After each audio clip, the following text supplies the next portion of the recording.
आज का टॉपिक है एग्रोज जेल इलेक्ट्रोफोरेसिस। ये एक टूल है, एक डिवाइस है, एक अपैरेटस है जिसे यूज किया जाता है जेनेटिक इंजीनियरिंग में। या यूं कहा जा सकता है कि रिकॉम्बिनेंट डीएनए टेक्नोलॉजी का एक टूल है, एक डिवाइस है। सबसे पहला सवाल, इसका यूज क्या है?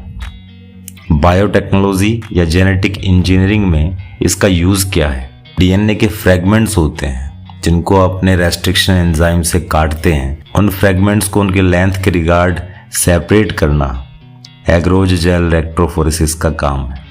अब इस अपैरेटस का प्रिंसिपल मेथड देख लेते हैं, किस तरह से इसे काम में लिया जाता है, किस तरह से डीएनए के सैंपल को सेपरेट करेगा। चलिए स्टार्ट करते हैं। सबसे पहले इस डिवाइस को एगार जेल से फिल कर लेंगे। एगार जेल वो जेल है जिसे रेड एल्गी से एक्सट्रैक्ट करते हैं और इसे एगार जेल में अपना डीएनए सैंपल सेपरेट होगा। डीएनए के फ्रेगमेंट्स अलग अलग होंगे एगार जेल में। एगार जेल के साथ एक dye ETBr ethidium bromide dye भी डालनी पड़ती है। और इस डाई का काम क्या है? ध्यान देने वाली बात यह है कि डीएनए पार्टिकल या DNA molecule, DNA fragments transparent होते हैं, इनका कोई कलर नहीं होता। तो उन्हें ऑब्जर्व करने के लिए एक डाई डाली जाती है इथीडियम ब्रोमाइड। ये क्रिस्टल वॉयलेट कलर की डाई है जिसकी वजह से यूवी लाइट के अंदर डीएनए फ्रेगमेंट्स ऑरेंज कलर के दिखाई देते हैं। अब इस अपैरेटस के दोनों ओर इलेक्ट्रोड्स हैं, कैथोड एनोड, इलेक्ट्रिकल डिवाइस है। कैथोड और एनोड तो होंगे ही। कैथोड और एनोड दोनों तरफ कुछ सुराख दिखाई दे रहे हैं। इन सुराख को कहते हैं माइक्रोवेल्स और हर माइक्रोवेल के सामने एक सेपरेट रो है। अब सवाल ये उठता है कि माइक्रोवेल्स तो दोनों तरफ है, एनोड की तरफ और कैथोड की तरफ भी। तो किस तरफ के माइक्रोवेल्स में अपने को डीएनए का सैंपल पोर करना चाहिए?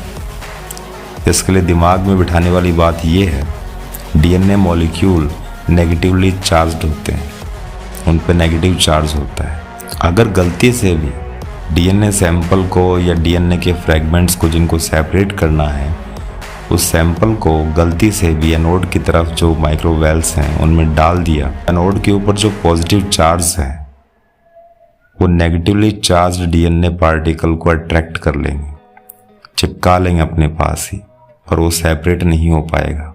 और अपने को करना है सेपरेट, तो सेपरेट करने के लिए डीएनए फ्रेगमेंट्स को या डीएनए सैंपल को रिपेल करना पड़ेगा। और रिपेल करने के लिए डीएनए सैंपल को डालना पड़ेगा उन माइक्रोवेल्स में जो कैथोड की तरफ है। कैथोड का negative charge negatively charged DNA particle को रिपेल करेगा। रिपेल होने के बाद डीएनए फ्रेगमेंट, डीएनए के टुकड़े अपने साइज के रिगार्ड सेपरेट होने स्टार्ट हो जाएंगे इस एगार जेल में। सबसे लंबा जो डीएनए का फ्रेगमेंट होगा वो एगार जेल में थोड़ी ट्रैवलिंग करेगा, उसके बाद रुक जाएगा क्योंकि वो हैवी है, उसकी डेंसिटी ज़्यादा है। जो डीएनए का सबसे छोटा फ्रेगमेंट है वो माइग्रेट होता हुआ एगार जेल में ट्रैवलिंग करता हुआ एनोड के सबसे पास पहुंच जाएगा। क्योंकि वो हल्का है, उसकी डेंसिटी कम है, वो सबसे छोटा है। तो इस तरीके से इलेक्ट्रिकल फील्ड के कारण रिपेल होते हुए डीएनए के फ्रेगमेंट्स एगार जेल में सेट हो जाते हैं या फिर सेपरेट हो जाते हैं। अब करना होगा ऑटो रेडियोग्राफी। स्विच को ऑफ कर देते हैं और एगार जेल पर यूवी लाइट डालते हैं और यूवी लाइट के अंदर डीएनए फ्रेगमेंट्स को चेक करेंगे जो सेपरेट हो चुके हैं एगार जेल में।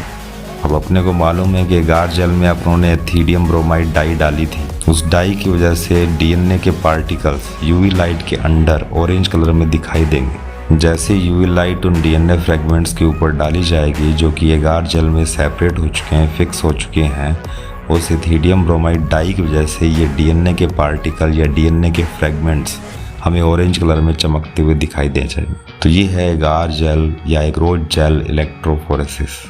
उम्मीद करता हूँ इस सेशन आपको समझ में आया होगा। कोई क्वेरी हो तो आप पूछ सकते हैं। तब तक के लिए बने रहिए, टिके रहिए एंड इनहेल बायोलॉजी।